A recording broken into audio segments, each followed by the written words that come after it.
Šis statybos objektas istoriškai yra labai svarbus Vilniui.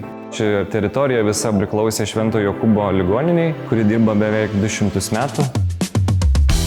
Šiame objekte dirbau beveik 4 metus, tai mačiau viską nuo pat pradžių iki realiai pačios pabaigos.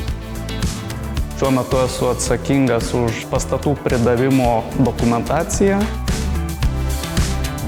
Šis statybos objektas susidaro iš rekonstruojamos dalies ir naujos statybos. Bendras plotas viso objekto yra 26 000 kvadratinių metrų.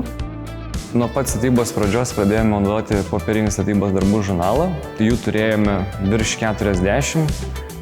Maždaug viduryje statybos nusprendėme perėti prie Kotender sukurto elektroninės statybos darbų žurnalo. Buvo daug pasipriešinimo, kaip mes dabar pildysimės, nesam pildę gyvenime tokio žurnalo. Pergyveno, jog bus labai sudėtinga tuo naudotis.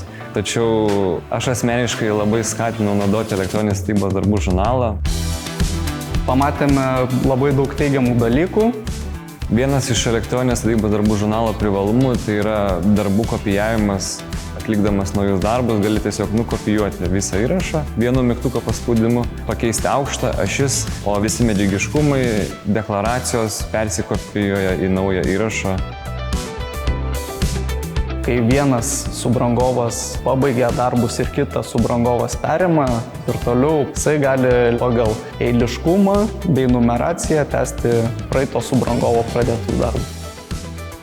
Taip pat automatinis kritulių ir temperatūros ir oro prognozės įkėlimas į žurnalą, nes tai yra vienas svarbiausių darbų, atliekant, pavyzdžiui, betonavimo ar hidroizoliacijos įrengimo darbus.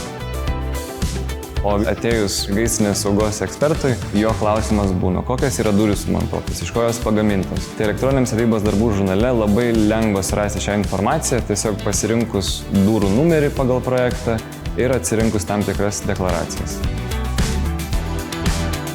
Šiuo metu esame objekto užbaigimo stadijoje, pasirašinėjame knygas ir jas uždarinėjame. Jausmas yra geras, nes žymiai mažiau yra popierizmo, mažiau dokumentų reikia archyvuoti. Sutaupė mums begalę laiko, gailėjomės tiesiog, kad nepradėjome to daryti ne pat pradžių.